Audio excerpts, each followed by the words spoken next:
The 1960s. There were several acts passed in the 1960s, starting with the Civil Rights Act in 1964. It outlawed discrimination based on race, color, religion, sex, and national origin. Another act was passed in 1965, called the Voting Rights Act. It outlawed discriminatory voting practice such as literary tests, which was very popular in 1860 when African Americans were finally allowed to vote. However, both these acts wouldn't have been possible if it wasn't for the Civil Rights Movement, which was a big movement across the entire nation of African Americans fighting against Jim Crow laws and fighting for these acts that helped them have integrated schools and the right to vote and just the basic rights that everybody else had. That's why the 1960s were the fifth most influential political time in the USA. Now let's travel back 50 years for our number 4 spot. The 1910s.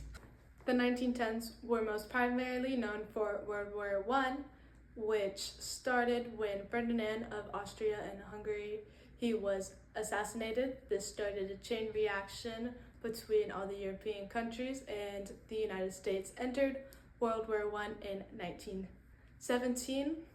This also started a chain reaction in the United States as well, with different people taking over different jobs when the men were away at war. This also helped influence the 1920s. He's with many people coming back from the war, feeling kind of lost, and this also started a movement in the United States. It's because war brings people together, but it also creates new inventions and new technology. So this is what happened in the United States when the U.S. soldiers were fighting in Europe in World War I. The 1910s were also the start of the Progressive Era. This was a time in the United States where U.S. citizens realized that there was a lot that was wrong in their country, starting with food and food labeling. Food at the time contained a lot of dangerous chemicals and other things that people shouldn't have been eating. They also didn't have labels that told you what was in your food. You just blindly trusted them that was in their food. His turn when people started realizing all the unsanitary things that they were eating, and the unsanitary practices in which their meat was being butchered and stored. Heard a novel called The Jungle, whole displays how meat was being packaged and stored, and it was very disgusting, and a lot of people realized that there was no laws or laws for her meat sanitary or food sanitary practices. So this was when the Food and Drug Safety Act was passed, and it pretty much prohibited any unsanitary ways of getting food or producing food, and it also made sure that there were labels and that there were no harmful things in your food or your makeup or the drugs that you were taking at the time. Also, Coca-Cola was being made with cocaine, which we know now is not exactly the safest thing for human consumption. And the Progressive Era was able to seek out these wrong things in their food, their makeup, and their medicines, and go to fix it. It also targeted women's suffrage and labor rights, especially child labor rights, meaning that children shouldn't be working in harmful conditions that they were prior to the Progressive Era working in. And the Progressive Era was a time of great change within the United States in the 1910s. It was very politically influential because without the Progressive Era, we might have still been eating like lead-filled potatoes or something. Another huge political influence in the 1910s was the Great Migration. This was when African Americans, particularly in the South, who were subject to slavery when it was still around or who had still been experiencing the effects of it were migrated all over the United States, or especially to the northern parts, because when the men in the northern parts of the United States went off to World War I, there were a lot of jobs and there were a lot of things that had to be done, and they needed people to fill them. So this was when sharecroppers or poor African Americans traveled all over the United States to fill up these jobs. That's why the 1910s were the fourth most politically influential time in the United States, moving 30 years after to the 1940s. Fun fact, the first color film came out in 1939, which was The Wizard of Oz. In 1940, it was World War II, and women played a huge role in World War II, especially in the United States, because when the men were off fighting at the war, the women had to step it up back home, and they were encouraged by faces such as Rosie the Riveter and other women who were imaged as strong, independent women who typically wore more male uniforms, and through these propaganda posters they encouraged women to go more into male-dominated fields. There was also posters that encouraged women to become nurses and help in World War II efforts. So it's safe to say that World War II was a big political influence on the way our society functioned back in the United States, and how the army functioned out in the Pacific fronts and the European fronts as well, fighting World War II. During the 1930s, America wasn't going to join World War II and help out their European countries that were suffering from Germany's invasions, because they were really big on isolationism and they were recovering from the Great Depression. However, in 1941, when Japan attacked Pearl Harbor, America finally decided a few days later to join World War II, and they did this by declaring war on Japan.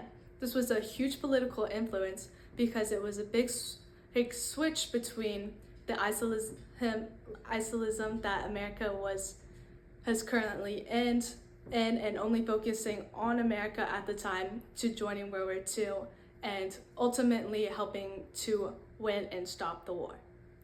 Typically, presidents only serve 2 terms.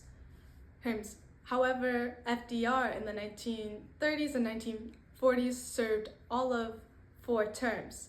Most of the time, other presidents would stop at 2 terms because George Washington had refused to serve 3 terms when he was the first president of the United States, and every other president since has just to pay honor and to be loyal will decide to only serve 2 terms. And there was no official law up until this point saying that a president could not run for more than 2 terms. It just didn't happen. However, since World War II was going on, FDR had to run again for a 3rd term and then a 4th term. However, he didn't serve much of his 4th term because he died in office in 1945. And in 1947, this 22nd Amendment was passed, declaring that presidents were only allowed to serve 2 terms and that they could not run for a 3rd term. Without FDR's 3rd and 4th term being served, then the 22nd Amendment would have never even been thought about or passed or written. However, he was really only in office that many years because of World War II. However, it was a huge political influence, and to this day, presidents are only allowed to serve 2 terms. That's why the 1940s earned the number 3 spot for the most politically influential times in the United States. Now moving back 10 years to our number 2 spot, the 1930s. The 1930s were, well, depressing because of the Great Depression, which was when the stock market crashed in 1929, and lots of people lost their money and were struggling to find jobs after they were laid off because their companies were going under, and if this was also the time of the Great Dust Bowl. What the heck? We're supposed to be corn in this field by now.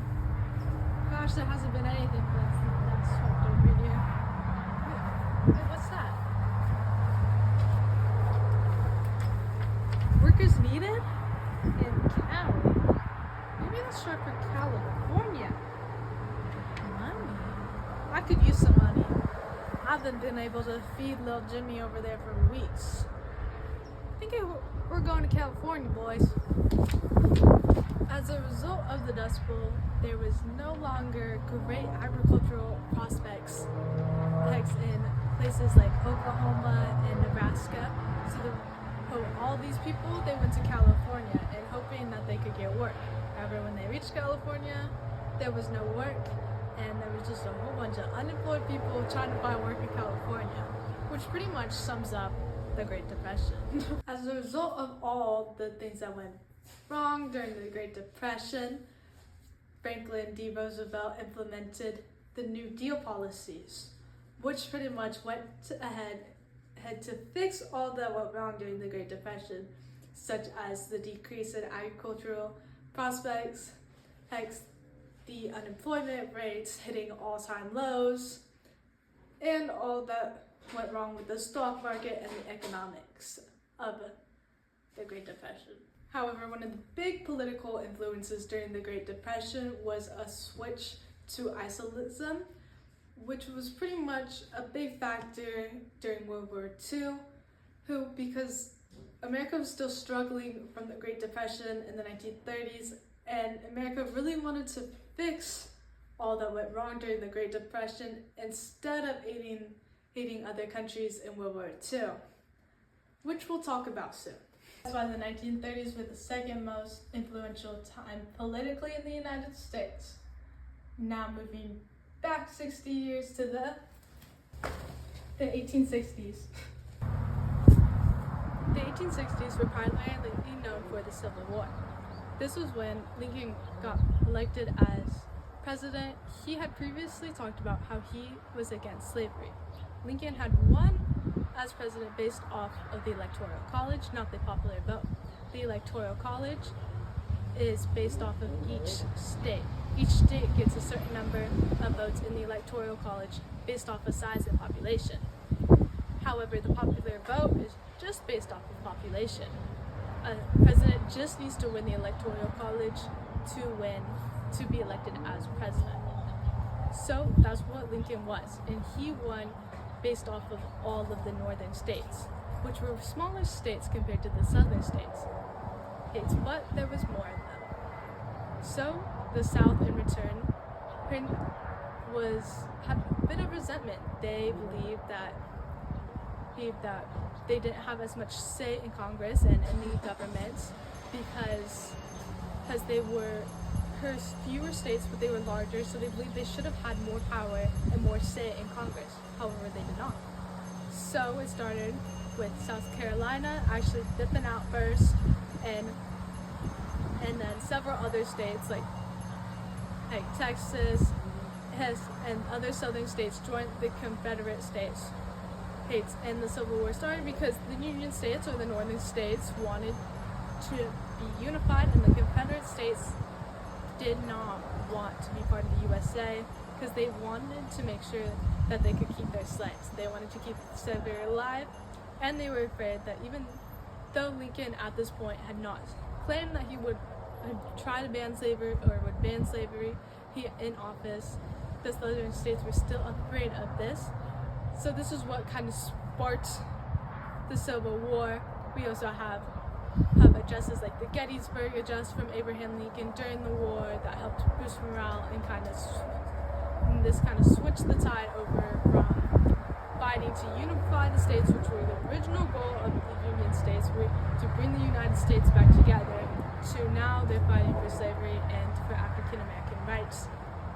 Ultimately, as I'm sure we all know, the Union states won, slavery was banned, and the United States became united once more. This political influence, of course, on the United States because it was a civil war. This was not an outside war at all. This was all infighting. It was a big political influence on the southern states who obviously were politically influenced by Lincoln becoming president, and they were politically influenced to leave, is what they were. And obviously Union states were politically influenced to fight against them and to fight for the freedom of slaves. And yeah, it was a big political influence on the country because it really changed everybody's perspective on slavery and on different states, and how at that time we were very separated and collided. There were several amendments passed in the 1860s. The first one being the 13th Amendment, passed in 1865. It abolished slavery and involuntary servitude, except as punishment for a crime. Seems reasonable enough. The second of which was the 14th Amendment, which was passed in 1868, which ensured all persons born or naturalized in the U.S. were citizens. These were both big political influences during the 1860s, because not only did it abolish slavery over the entire United States, but it also ensured that all slaves were U.S. citizens. This way, nobody who was against slavery could jump through the hoops, or who were for slavery could jump through the hoops and make sure that African Americans didn't have the rights that they should have as citizens, even though this was kind of done throughout history, especially up until 1960. After the Civil War had ended, it was the start of the Reconstruction era. This was pretty much when radical Republicans that were the Union or the North decided that instead of forgiving the South for becoming the Confederacy and sparking the Civil War, they decided to punish the South, which seems reasonable. However, they pretty much gave them no voice in government, which was what started the Civil War.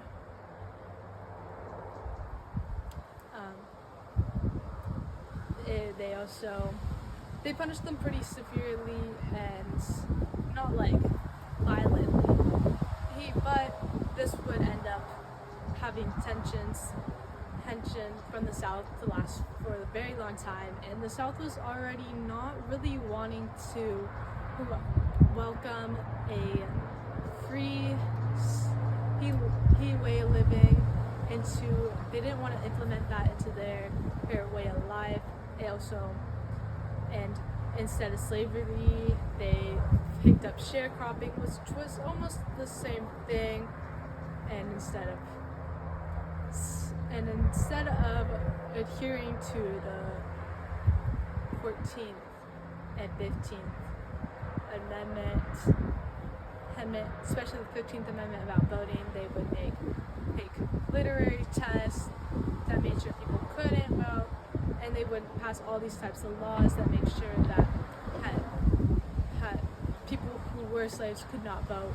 And this was a big political influence because this tension from the South and the Reconstruction era would last past until the 1860s, when these problems were then addressed again, about how much the South just really was racist and really just hated the North for all these years.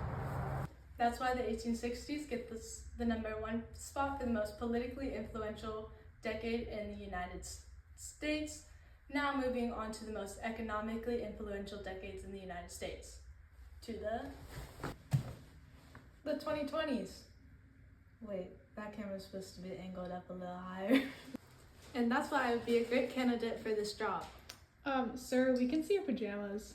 Does that mean I'm not getting the job? No. In 2020, unemployment rates reached 14.8% compared to the 4.2% that it is right now, which is very high. This was because a lot of companies, due to the pandemic, were suffering and had to lay off or get rid of lots of employees, which left a lot of people at home trying to find jobs in their pajamas. Hey, what's up? Hey, do you have any of that toilet paper? You know, the good stuff from New Zealand? No, this is my last roll. I don't think we're gonna be able to get any for a while. Oh, I just ran out. Oh, too bad. In 2020, U.S. exports decreased $396.4 billion, or 15.7%, according to the Bureau of Economic Analysis. Pretty much what this meant is that there were no longer things being shipped to other countries or anything being imported as well. And this led to many shortages, such as supplies in toilet paper, as we all know. And that's why 2020 was the 5th most economically influential period in the United States. Sir, we can't see your screen. Oops. 1 second. The 1870s. The 1870s were the time of the Industrial Revolution. This means that big factories were being put up, technology was rapidly improving, and so was everyday life. However, a downside to these factories was that oftentimes women and children worked in dangerous work environments, working long and hard hours.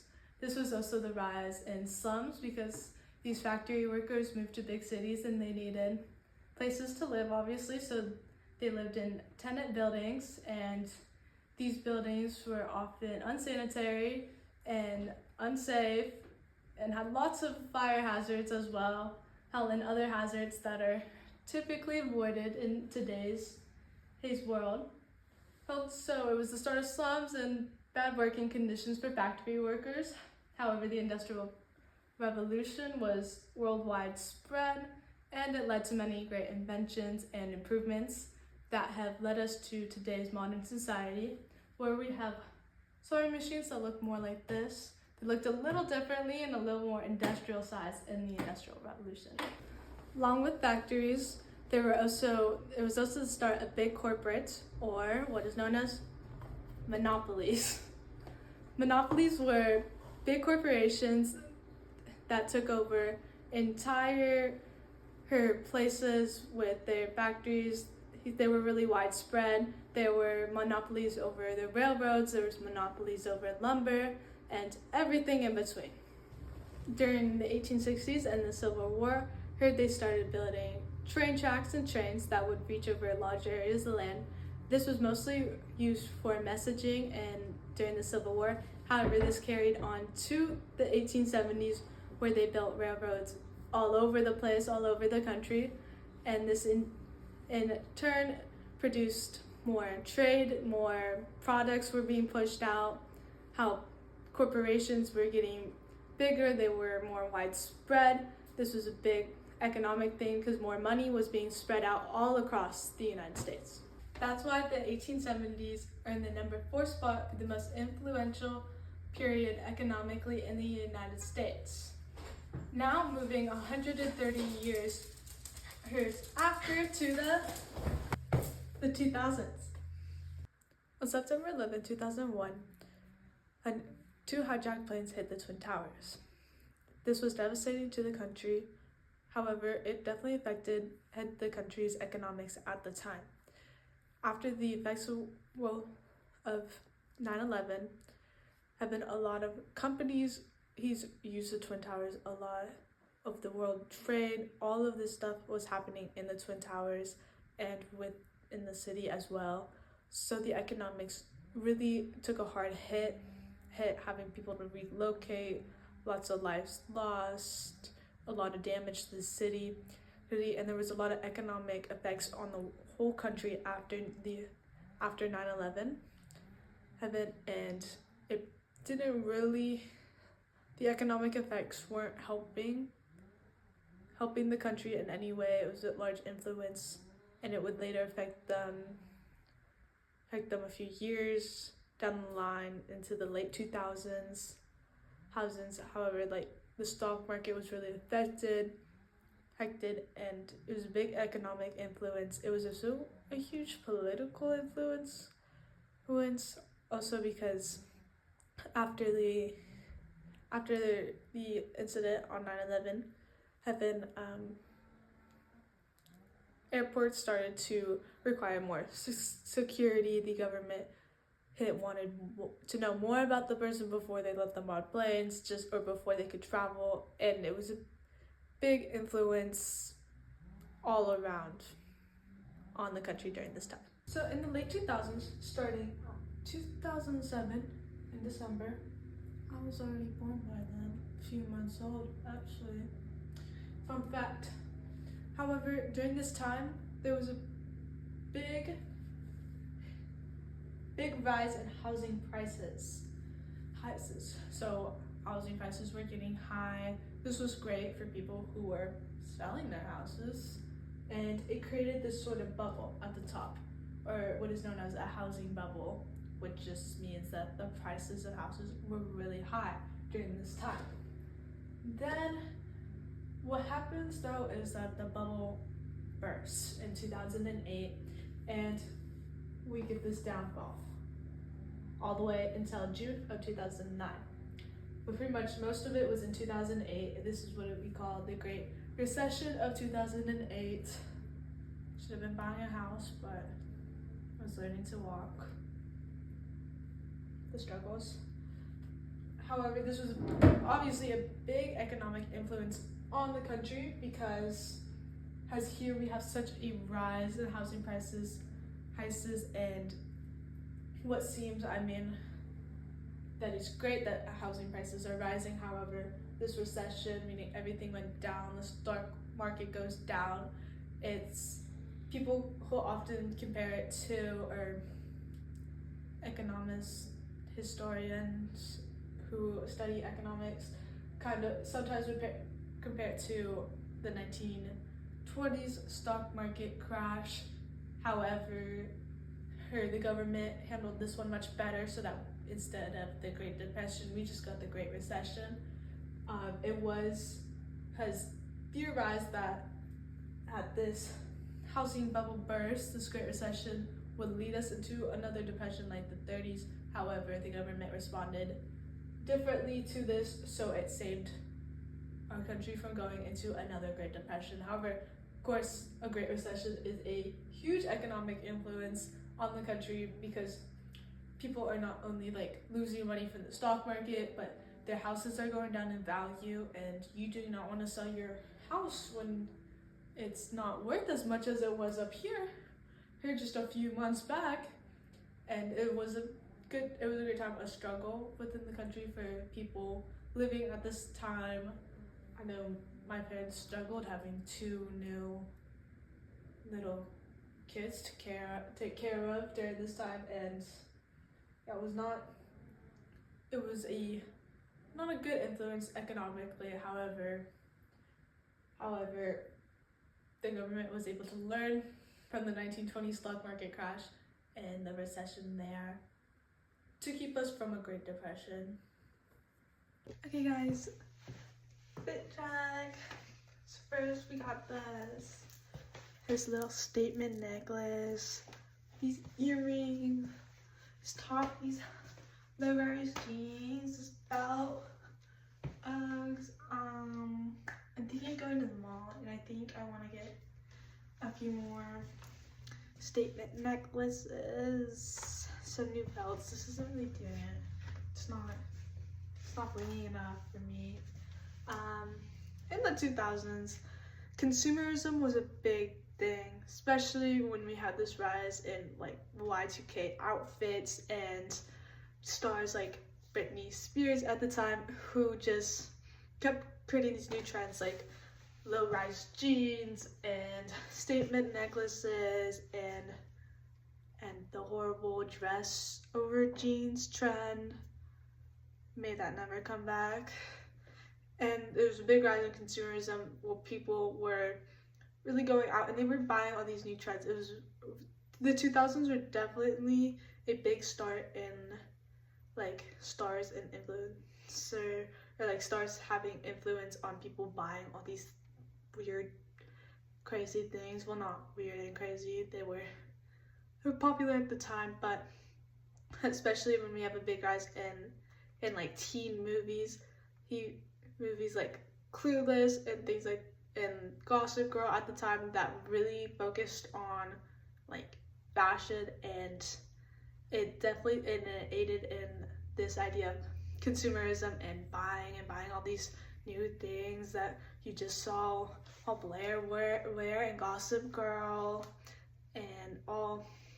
And this was a big economic influence because all these people were buying all these new trendy things, and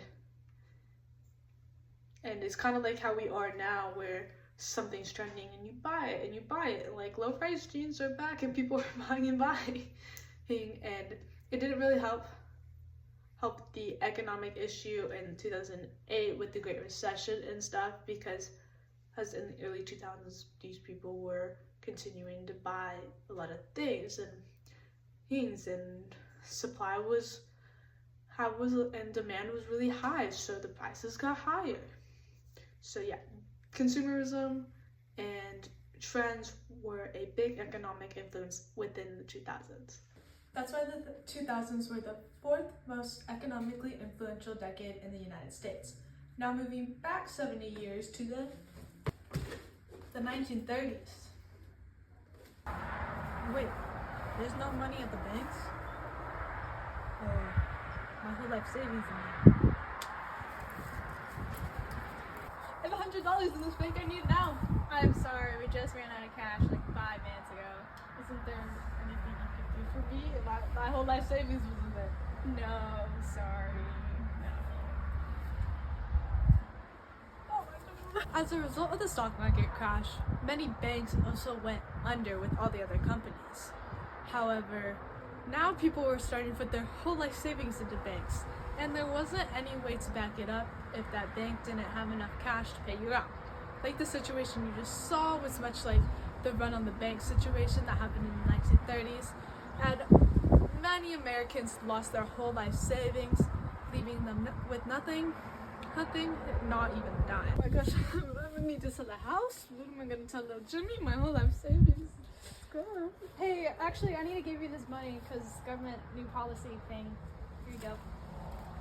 As a result of the run on the bank situation in 1933, Roosevelt introduced FDIC, which stands for Federal Deposit Insurance Corporation, which pretty much guaranteed people who put their money into the banks that if the bank were to ever go under, like it did after the stock market crashed, that people would still be able to receive their life savings if they couldn't get to the bank on time and to receive their money. However, this did help people feel more assured when they put their money in the bank. It didn't help the people who actually lost all their life savings on the run on the bank situation. Those people didn't see their money back. However, this was a big influence economically in the 1930s, and it's still around today. That's why the 1930s were the second most economically influential decade during the time in the United States. Now moving back 10 years to the 1920s. 3, 4, 5, 6. Oh. In the 1920s, they had a booming economy. With the stock market up super high, people were buying, and a lot of money went straight to the top, where the rich got richer, and as a result, the poor might have gotten poorer. Want some goods? What you got? How much you got? I got 4. Is that work? That'll work. Nice doing business. Doing business with you too. Oh, you were supposed to see that. In the 1920s, it was illegal to sell alcohol, and this was because of prohibition. In the 1910s, hence they realized that there was an increase and violence because of alcohol, and they realized the bad effects of alcohol. So they thought by banning it that it would get rid of these bad effects, but instead it just made people sell illegal booze, and it started this whole thing with organized crime and a lot of people selling booze and getting rich off of selling booze. There's examples of this in The Great Gatsby, with Gatsby himself selling illegal booze so that he can get richer. It also aided in its economy because of selling of illegal booze and this illegal money that people were gaining, and they were getting lots of it because the rich people who were already rich, they wanted the booze for their fun parties that they had all the time. Oh, are you selling that dog? I'm really good with my punches. Look, I am. I'll take it.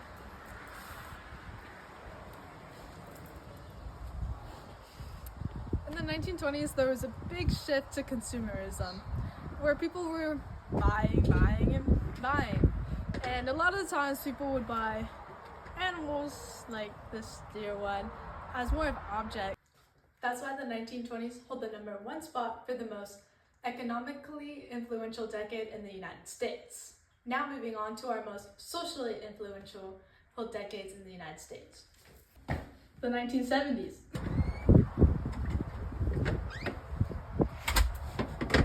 In 1970, they made doors bigger, and not just because they wanted to. This was actually a result of the disability revolution. This revolution started because the world at this time was not accessible to everybody. There was no ramps, and a lot of people with wheelchairs and other disabilities could hardly fit through the door.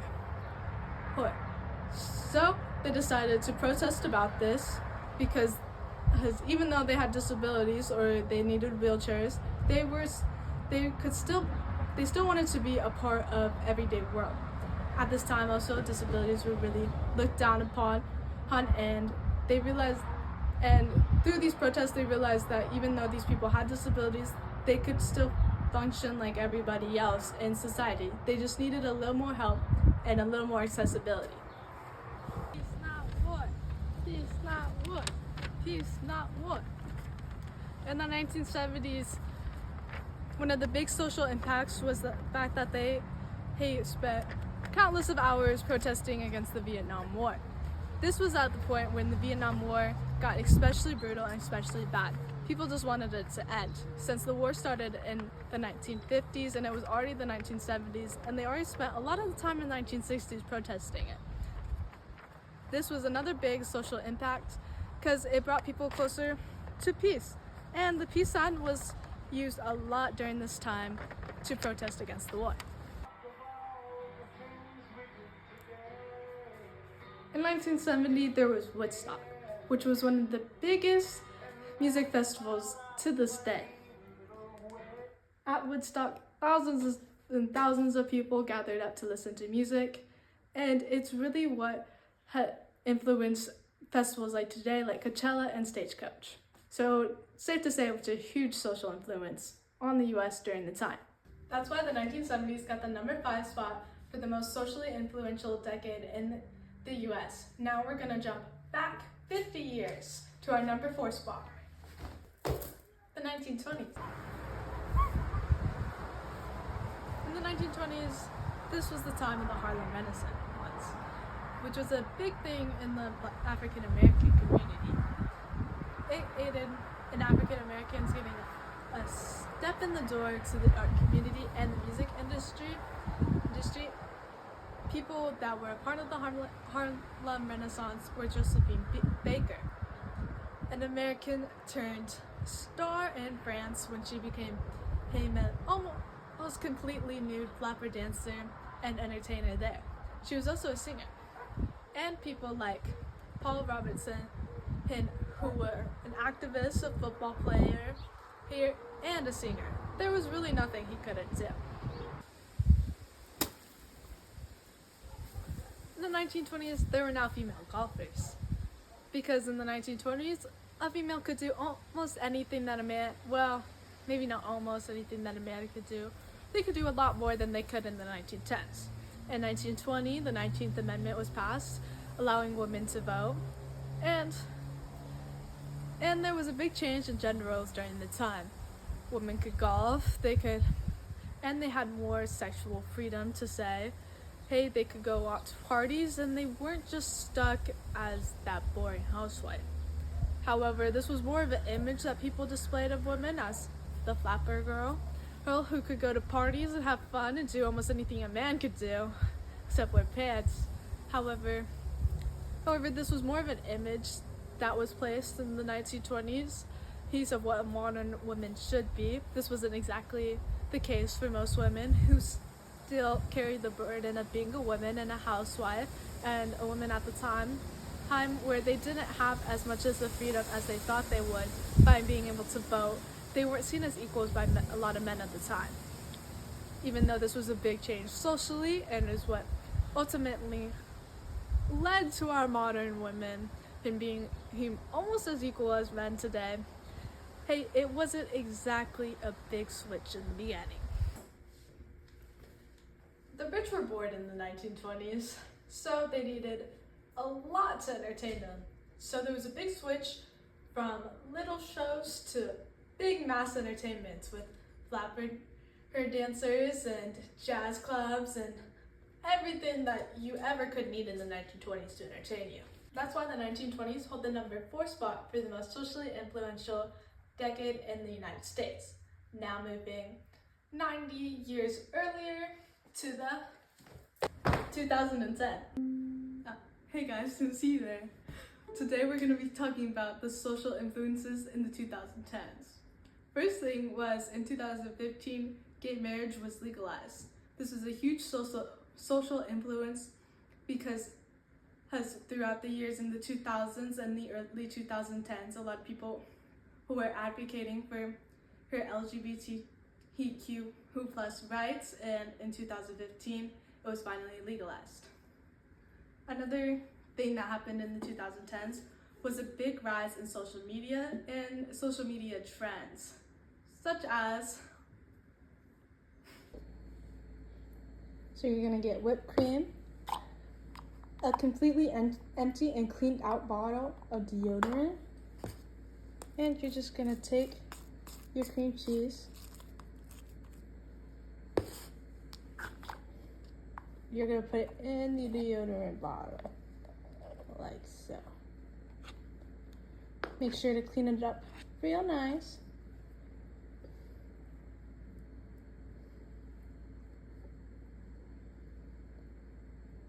And now when you go to school, nobody's gonna know when you eat deodorant that it's really cream cheese.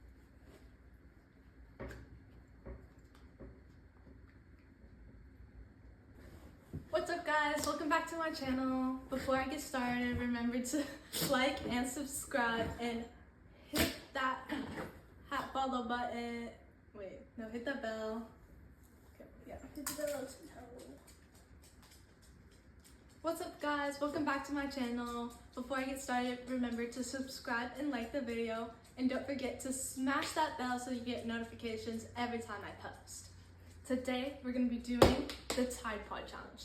So I didn't have any Tide Pods, but I think like this is probably fine. As a kid, I always wanted to eat these. So like I'm really glad we're doing this trend now. Just kidding. In the 2010s, there were a lot of silly, harmless, fun trends that many YouTube influencers and kids took part in. However, the Tide Pod Challenge was not one of those silly and fun and safe trends. Hence, while social media was a big impact in the 2010s, it might have been a little too much of a social influence because it did result in many people actually eating Tide Pods and having to be hospitalized because of it.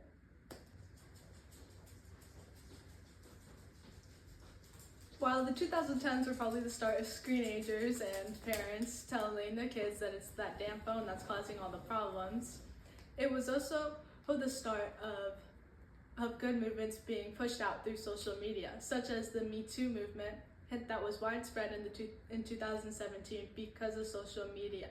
The Me Too movement was led by women who wanted to feel protected in the workspace and wanted more of a voice and be able to talk about sexual harassment and abuse, specifically in the workplace, but in everywhere, here else as well.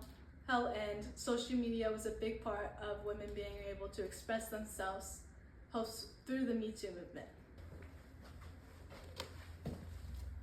And that's why the 2010s got the #3 spot for the most socially influential decade in the United States. Now jumping back 50 years to the 1960s. 1960, they sure did a lot of walking. This was because of the Montgomery bus boycott. This was a result of Rosa Parks. When she didn't want to sit in the back of the bus because that's where she was supposed to sit, and she didn't want to give up her front seat spot for a white man, she ended up getting arrested. This led to the Montgomery bus boycott, where people all over Montgomery stopped taking the buses because of this unfair law that African Americans had to sit in the back of the bus and had to give up their front seat spots for white people. It was another thing that led to the civil rights movement and was a very powerful whole boycott in general. Another huge influential moment in the 1960s was Little Rock Nine. After the results of Brown-Humphreys School Board, her integrated schools were now a thing, and they could no longer have segregated schools because it was actually unconstitutional and unfair. Who'd have thought of that? However, Little Rock Nine was when 9 African American students went to an all-white school, and they got horribly harassed for just wanting to have an equal education. They got death threats, they got stuff thrown at them, and it really showed how unwilling that white people were to have African Americans integrated into their school system and into their lives. It was a big thing for the civil rights movement. However, arguably one of the most socially influential points during the 1960s was Martin Luther King Jr.'s I Have a Dream speech. Instead of me reciting it, how about we give a listen? I have a dream that one day on the red hills of Georgia, sons of former slaves and the sons of former slave owners will they be able to sit down together at the table of brotherhood. I have a dream. That's why the 1960s were the second most influential time socially in the United States. Now let's travel back 100 years for our #1 spot. The 1860s. One amendment that was a huge social influence in the 1860s was the 15th Amendment. It prohibits denying the right to vote based on race, color, or previous condition of service. This means that any voting area had to let any citizen in the US who was eligible to vote, which at the time was only men, were allowed to vote, no matter their race, color, or previous condition of service. This was a big social influence because it held anybody who was eligible in the United States at the time to have a voice or to have a vote. A big social influence in the 1860s was after the Civil War, tensions were still really high between the South and the North. This means that pretty much the North was not kind to the South, and the South was not willing to submit to the North. And these tensions would last for many, many years to come. And it also affected the people living in the South who weren't aligned with the South's ideologies, like the African Americans that were freed or that were able to come live there safely from the North. Now in the southern states, the South would go on just pretty much living their same slavery life, but without slaves, with all their ideologies and ideas. In the 1860s, it was the start of Jim Crow laws, or what would later be known as Jim Crow laws, as we later got into the 1960s when this problem was actually addressed. However, Jim Crow laws were based off of the racist caricature Jim Crow, who was an image of a stereotypical African American and slave, and in the 1860s it was also time, mostly when people did blackface for fun, especially in the South where they didn't respect the African American neighbors. This was a big social problem because it later led on to who the 1960s. He's in this civil rights movement when these problems were actually addressed. However, this racism, while not legally racism at this time, it would later spread into separate education systems, separate wash racks, and it would spark the idea of separate but equal, when this was not really the case. They were not equal. Separate, yes, but not equal.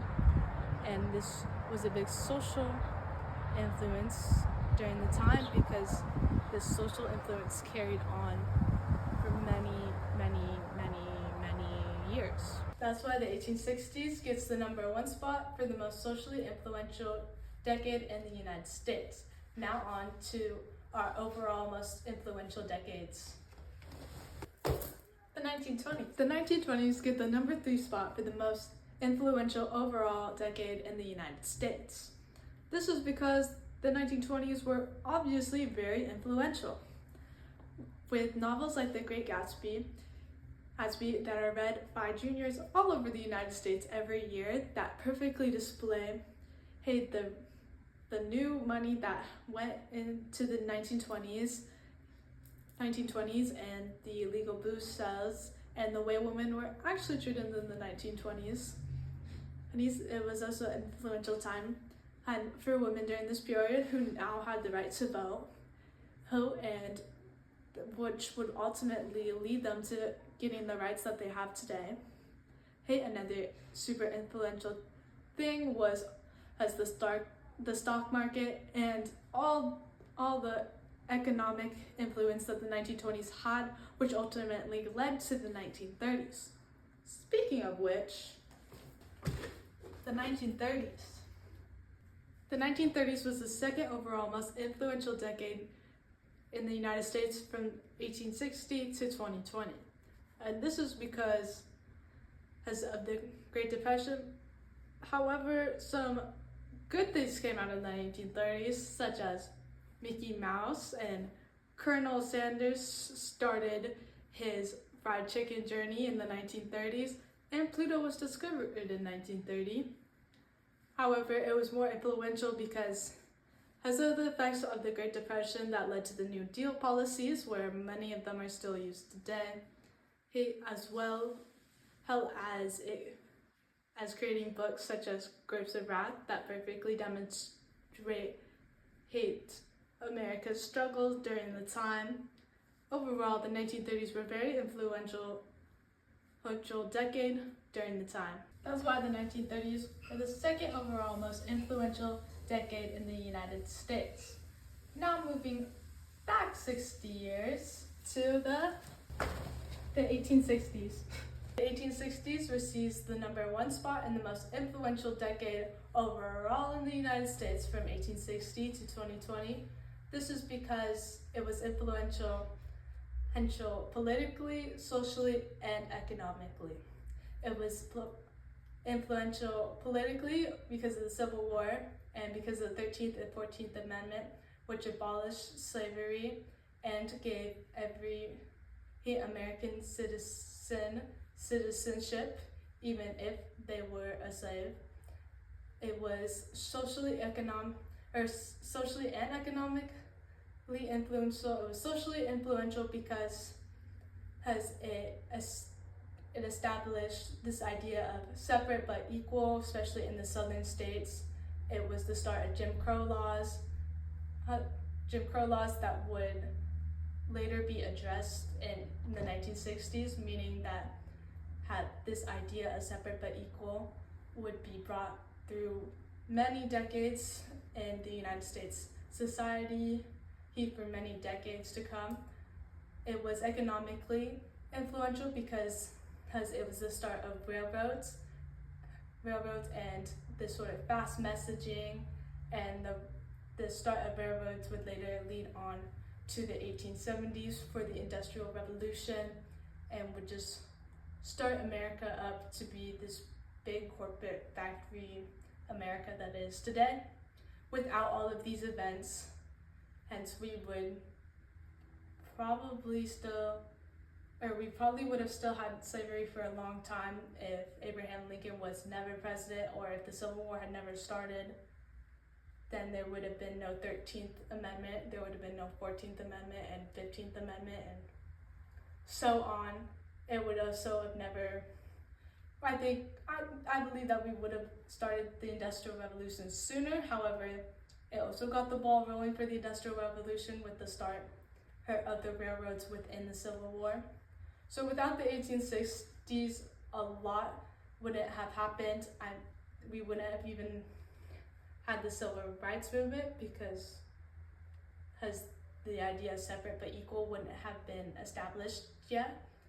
We wouldn't have had a lot of things in our today's society if not for the 1860s.